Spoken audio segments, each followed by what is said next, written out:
Oh, happy Thursday. I'm Allegra of Beyond Your Wildest Dreams. And if you have joined me before, then you know that the last couple weeks I've been having some technical difficulties. So, hoping that this is a clearer stream than I've been having. I did a lot of troubleshooting the last week, and okay, it looks like it's looking the way it used to look. So, I'm going to stick with today's topics, and then last week's, I think, really benefited from video because I was showing you so many different products. So I will go back and redo that video. And for those of you who listen/watch this as the Harness the Power of Planning podcast, I will put up a new video for that podcast episode, which I believe was episode 152. I believe today's 153. Don't quote me on it because my head is so full of IT stuff. And I don't know about you, but how many of you out there did not sign up to be tech support? Right? Like, I never wanted to be tech support, and I feel like our world makes it impossible not to be tech support.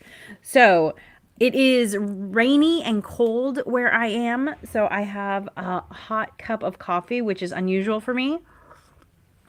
But my smoothie is so cold that I just don't even want to go there. So welcome. If you have been watching the last month or so, then you know that I'm doing what I'm calling a season of self-care.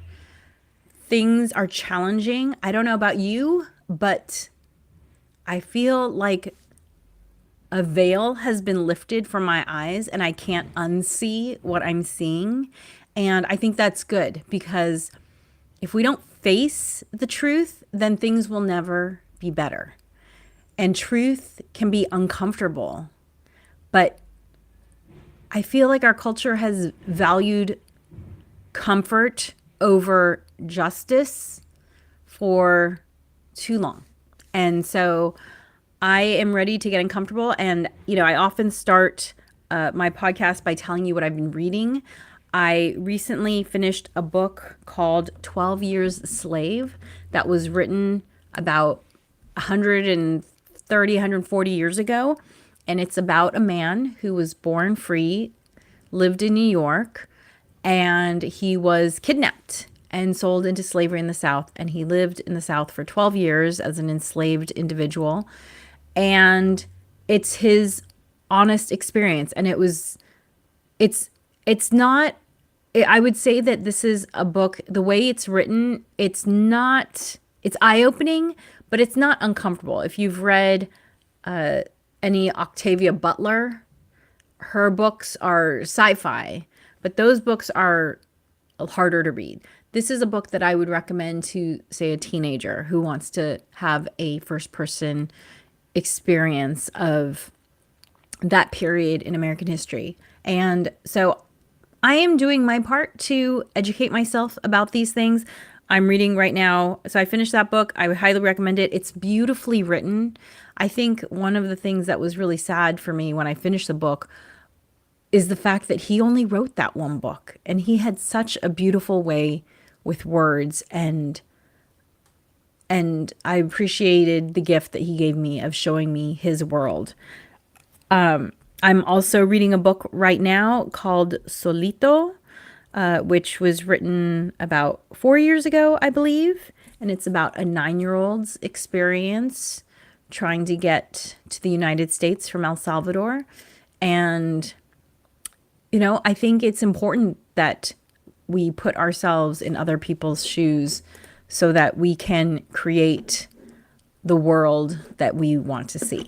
So, as I've been urging for the last couple weeks, if you do nothing else, then please call your representatives.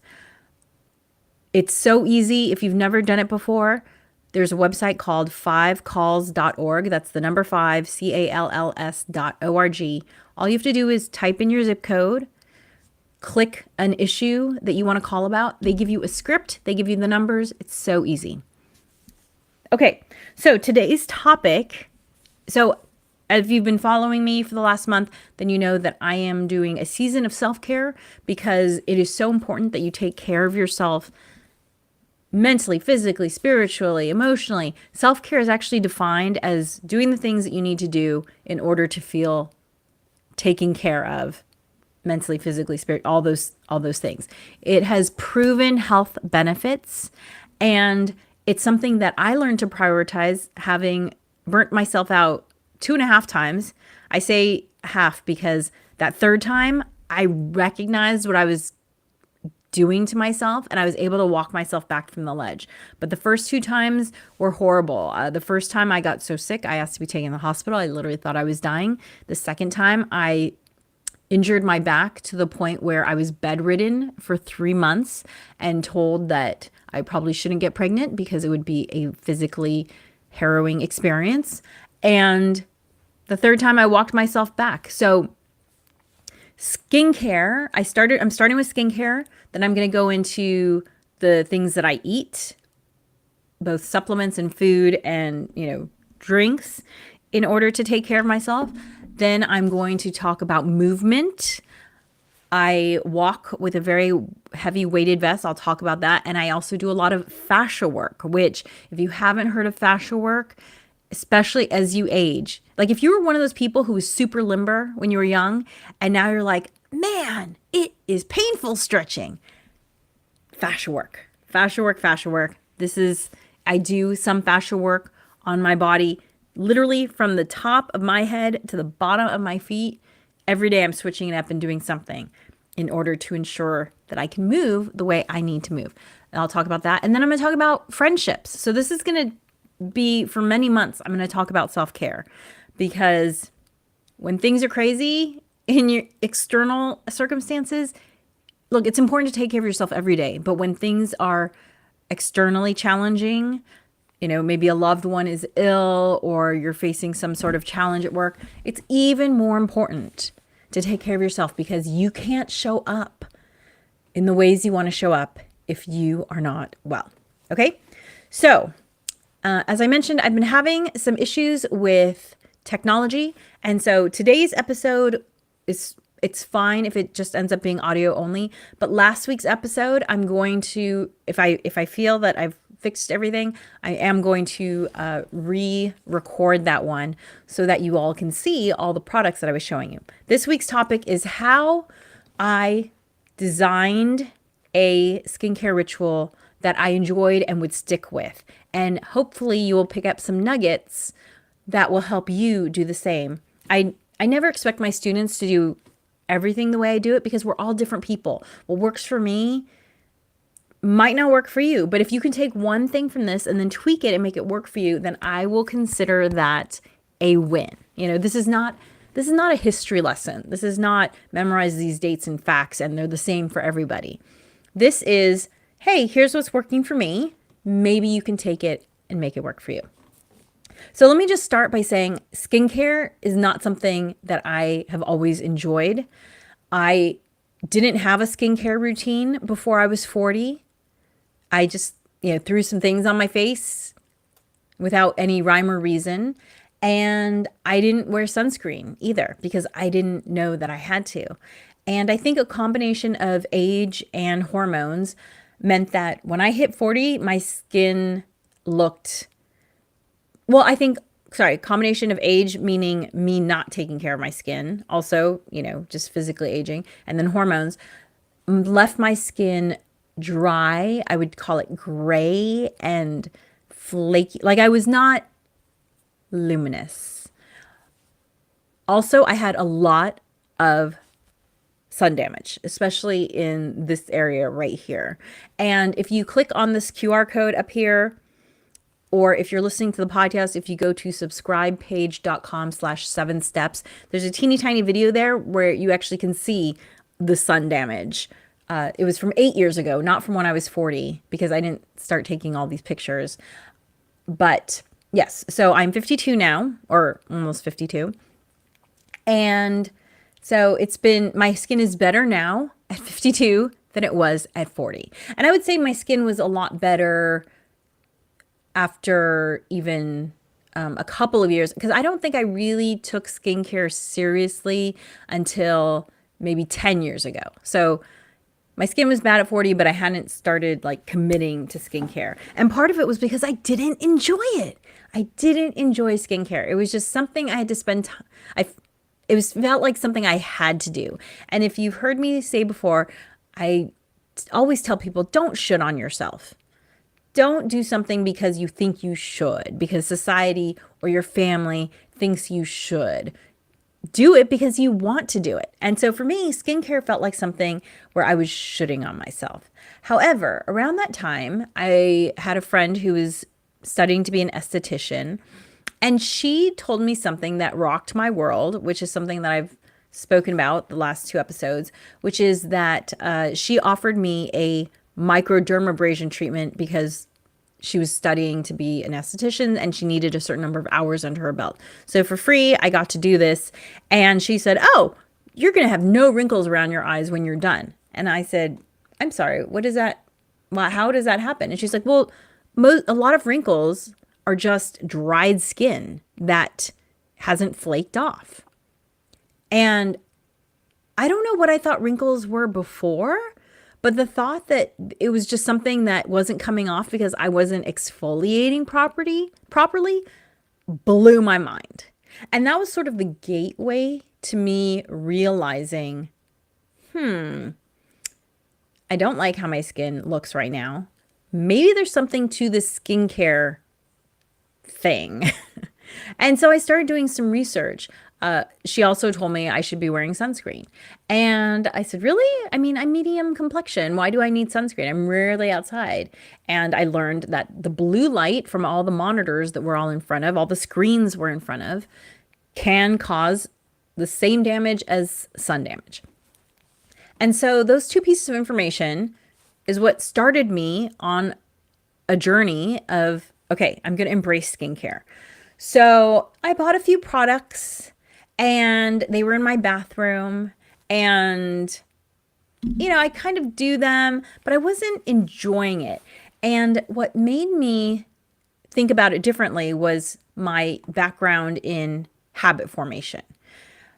When you don't enjoy something, you can make it enjoyable through association. I learned this when I had to take this medicine that was really disgusting. And the way I would take it is that I would distract myself by doing a Sudoku puzzle as I was drinking this thing. And eventually it got to the point where I could take this medicine without doing the Sudoku because my brain had made this positive association between it. And so I thought about, how can I make this enjoyable for me? And one of the things I realized was that I love the scent of roses. So I specifically sought out rose scented products, and it helped. Like, I wanted to do it more. And actually the rose scented helped so much that I started acquiring so many more products that I realized I no longer wanted to do this in the bathroom. Like, it wasn't the feeling I wanted. Like, being in the bathroom is like brushing your teeth and, using the toilet and putting on a Band-Aid. That all sounded like stuff that, oh, well, you have to do it, but it's not fun. And I wanted to make it fun. So the way I did that was I made space. I've always had a little desk in my dressing area. I like having all my jewelry organized, and I had all these glass bottles that my father had given me as gifts, like these artistic little glass perfume bottles. I don't wear perfume, but I had the bottles out, and I like having little pictures. It's like a combination altar slash vanity.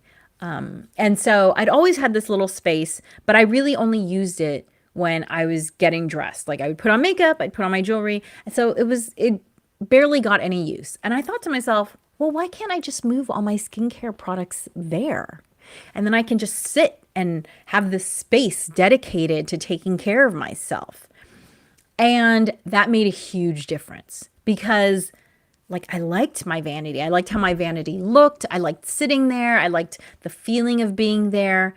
it was such a different vibe than standing in the bathroom. Like now I was sitting and it's cozy and, because my clothes are all around me. There's shelves of clothing above me. There are hanging clothes to the side of me. It's literally stuffed into my closet. I specifically made space for this vanity. And it just feels really cozy and warm being there. And so that was huge. That made a huge difference. Then I started getting more products that were liquids, and they all came in these brown bottles. It was just a bunch of brown bottles that I had. And I found myself not wanting to interact with them. Like it wasn't compelling to me. And then I had the aha moment of, hey, I have these beautiful perfume bottles that my father has given me that I've literally never used. I'm just going to decant these brown bottles into these beautiful bottles. And I didn't have enough. My dad had gifted me, I think, 3 or 4 perfume bottles, and I needed like 3 or 4 more. And so I went on eBay and I found some cute little bottles, and I decanted all my brown bottles into these pretty little perfume bottles, which if you watched the last couple episodes, maybe you saw the perfume bottles. I know the video wasn't great.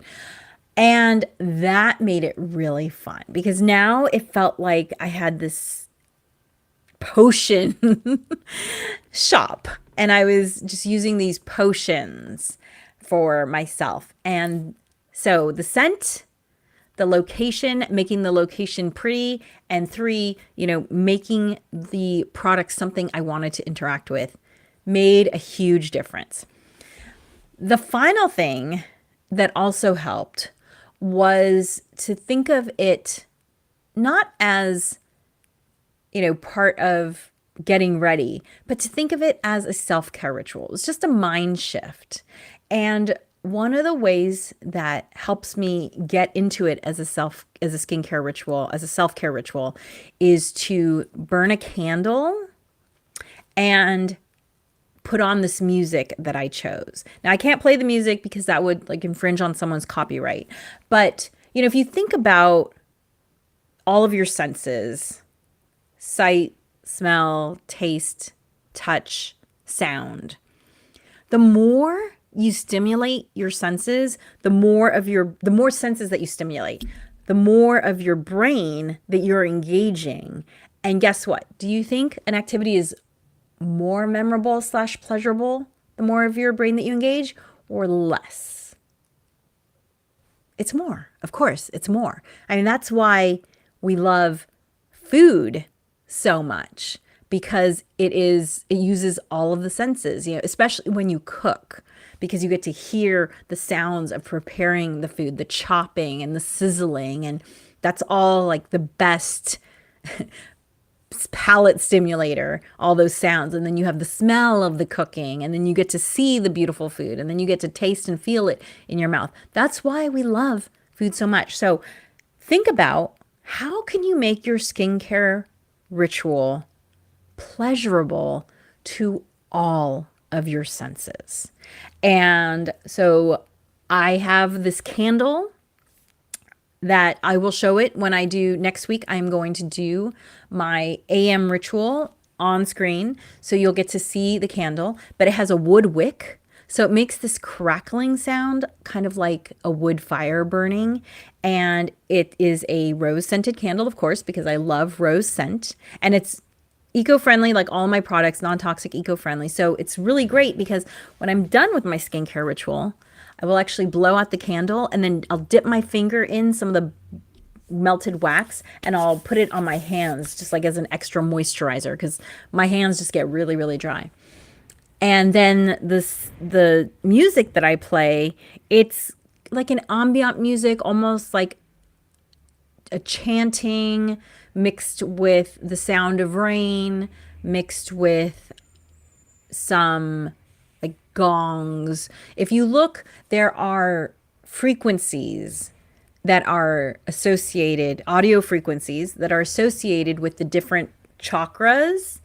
And that was how I found this music. I was looking for a specific frequency because I wanted to open a specific chakra.